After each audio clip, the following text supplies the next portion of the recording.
The rain came down in sheets that November evening, each drop hammering against the cracked windshield like accusations.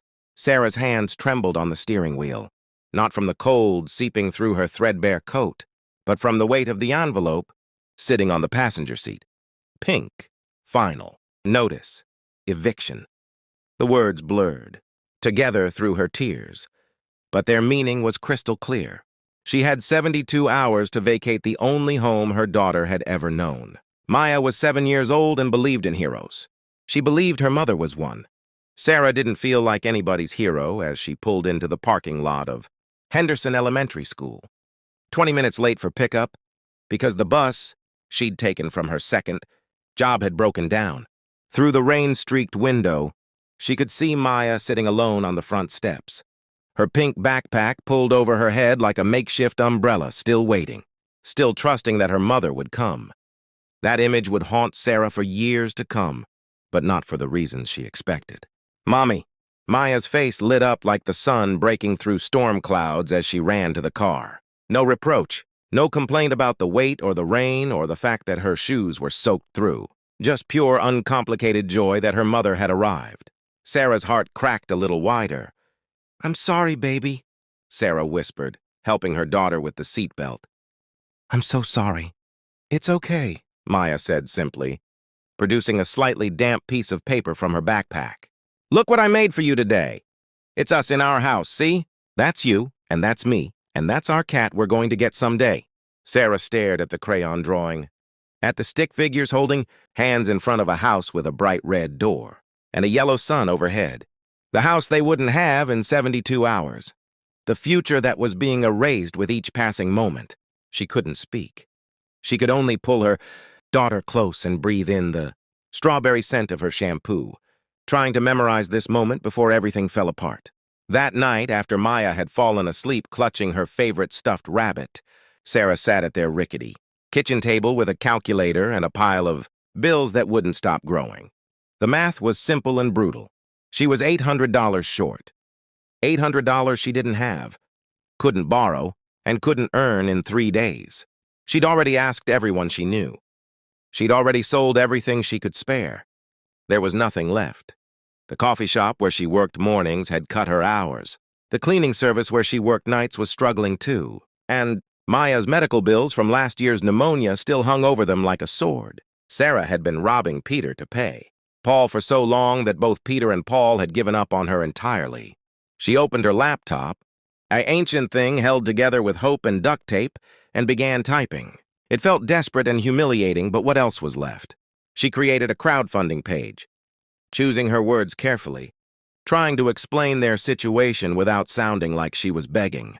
But she was begging, wasn't she? That's what desperation looked like in the modern world. A carefully worded plea on the internet, hoping strangers would care.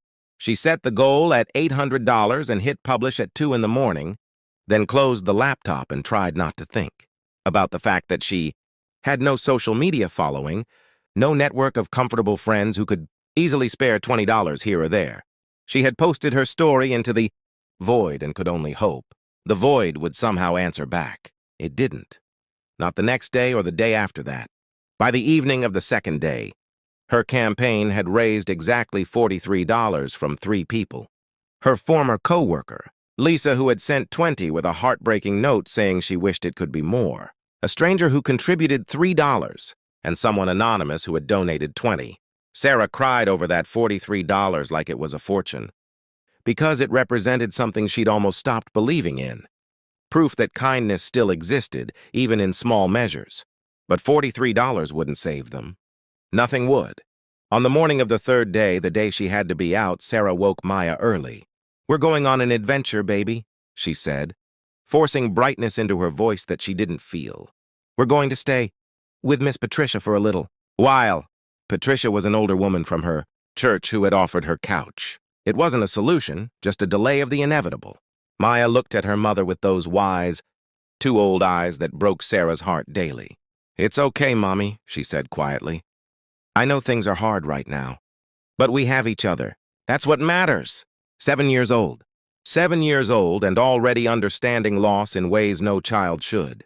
Sarah was packing their clothes into black garbage bags when her phone rang. Unknown number. Probably a debt collector. She almost didn't answer, but something made her pick up. "Is this Sarah Martinez?" The voice was female, professional, warm. "Yes," Sarah said warily. "My name is Jennifer Walsh. I'm a producer for the Wake Up America show. We'd like to talk to you about your story." Sarah's first thought was that this had to be a scam. Her second thought was that she had no time for phone calls from anyone. "I'm sorry, I think you have the wrong person. I have to—" "You created a crowdfunding page 2 nights ago," Jennifer interrupted gently. "Your story was shared on our show's discussion board by one of our viewers, Ms. Martinez. There are thousands of families in your situation across this country. But the way you wrote about it, the way you talked about just wanting to give your daughter stability, about the shame of asking for help, it resonated with people. It resonated with me." Sarah sat down heavily on the edge of Maya's bed. "I don't understand. Your crowdfunding page has gone viral. Ms. Martinez, as of this morning, you've raised over $40,000, and it's still climbing." The world tilted. Sarah heard the words, but they couldn't penetrate the fog of despair that had wrapped around her for so long. "That's not possible." "It is possible. It's happening, and we'd like to do a feature on you, talk about the affordable housing crisis, maybe help you find more permanent solutions. But more than that, Ms. Martinez, I wanted to call you personally to tell you that you're going to be okay. Your daughter is going to be okay. You don't have to leave your home today." Sarah couldn't speak. The phone trembled in her hand as tears streamed down her face. Not tears of despair this time, but something else entirely. Something that felt dangerously like hope. "Ms. Martinez, Sarah, are you there?" "I'm here," she whispered. Why?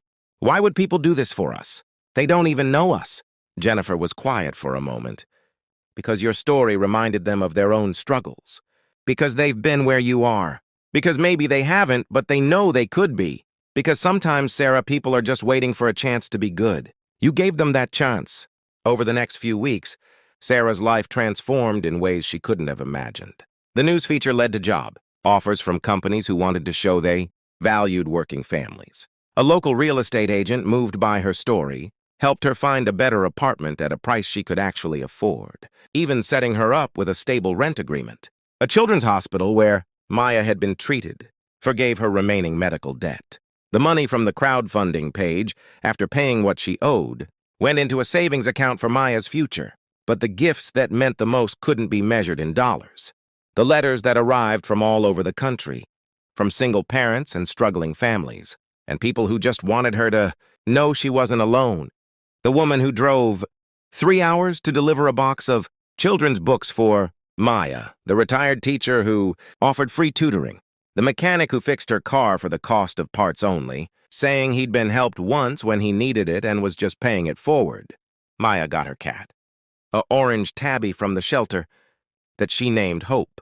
They hung her drawing of their house, the one with the red door and yellow sun, in a place of honor in their new home.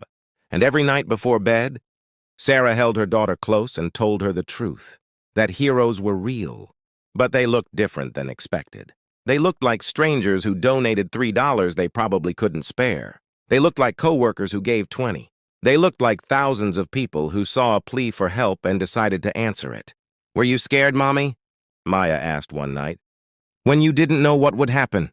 Sarah thought about that moment in the car, watching her daughter wait in the rain. The envelope with its pink finality. The feeling that she'd failed at the most important job she'd ever have. "Yes, baby. I was terrified. But it was okay," Maya said with the certainty of a child who had learned that sometimes the story does have a happy ending. "Because people helped us.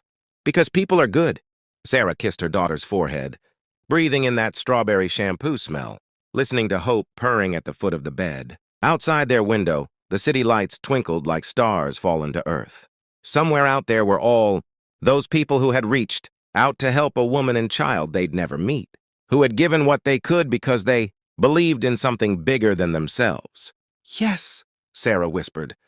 "People are good. Remember that, Maya. When things get hard, when the world seems dark, remember that people are good, and remember that you're one of them. You're part of all this goodness." In the darkness, Maya smiled and drifted off to sleep. dreaming of houses with red doors and yellow suns, of futures that stretched out bright and possible. And Sarah sat with her hand on her daughter's back, feeling the steady rise and fall of her breathing, understanding finally what the word blessing really meant. It meant strangers who became angels. It meant $43 given in faith. It meant $40,000 given in solidarity. It meant a phone call that changed everything. It meant her daughter's unwavering belief that her mother was a hero, and all the people who had stepped up to prove that belief true. Most of all, it meant the title she'd worn with such shame and exhaustion for so long, the title that felt like failure and inadequacy, could finally mean something else. Mother, survivor, fighter, someone worthy of being helped, someone who would spend the rest of her life looking for ways to pay forward what she'd been given. Someone who understood, finally, that asking for help wasn't weakness but courage, that accepting kindness wasn't defeat but grace, that the world was full of darkness, yes, but it was also full of people holding up lights, waiting for the chance to show someone the way home. And sometimes, when you're lost in the storm with nowhere to turn, all it takes is one person to see you, then another, until suddenly you're surrounded by light, and the darkness doesn't seem quite so dark anymore, and you realize that you were never as alone as you thought you were. Title her mother. Title her survivor. Title her proof that humanity still knows how to take care of its own, one small act of kindness at a time. That was Sarah Martinez's story. But it was also the story of everyone who helped her. Everyone who proved that compassion isn't just a word, but a living, breathing force that can change the world if we let it. 3 years later, Sarah would create her own nonprofit to help other families facing eviction, raising awareness and funds, advocating for policy changes. Maya would grow up understanding that she had been saved by an army of strangers who believed in something simple and profound, that everyone deserves a safe place to call home, and that we're all responsible for helping each other find it. But on that night, with her daughter sleeping peacefully, beside her an orange cat purring at their feet, Sarah simply closed her eyes and whispered 2 words into the darkness. "Thank you."